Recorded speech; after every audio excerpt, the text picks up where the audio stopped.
Subnetting is all about dividing a big block of IP addresses into smaller, manageable chunks. So why do we subnet? To understand this, let's take a trip down memory lane. Back in the 80s, IP addresses were managed using classful addressing. There were three main classes: class A, B, and C.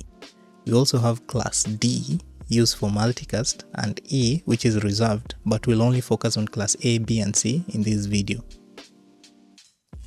Class A was reserved for large organizations since it has 16 million plus IP addresses per block. Class B has fewer IP addresses than Class A, 65,536 to be exact. Each Class C IP block has 256 addresses.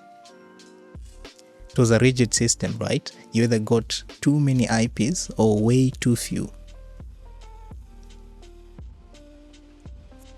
As the internet grew in the early 90s, it became clear that classful addressing couldn't scale and we will run out of addresses pretty quickly.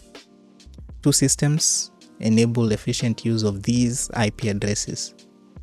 First one is CIDR, or the classless interdomain routing, and VLSM, the variable length subnet masking. CIDR replaced the old classful system. It lets us use any number of bits for the network portion of an address, not just 8, 16, or 24. We indicate how many bits are part of the network using a slash notation.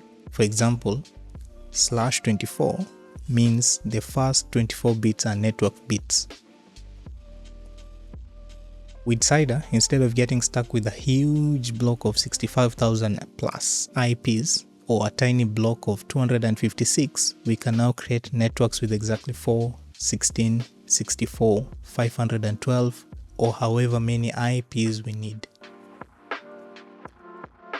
VLSM allows us to use different size subnets within the same network. So for example, if I'm designing the IP address plan for an office with the following VLANs, and with this /24, we'll need to carve out subnets based on the number of devices in each VLAN. So a /27 gives us a possibility of having 30 usable IPs, which will cover the admin VLAN. A /26 gives us the possibility of up to 62 IPs, which covers the engineering VLAN. And with a /28, we can have 14 usable IPs. So that's the end of part 1. I hope you enjoyed it. In the next video, we'll look at binary basics and IP address blocks. See you in the next one.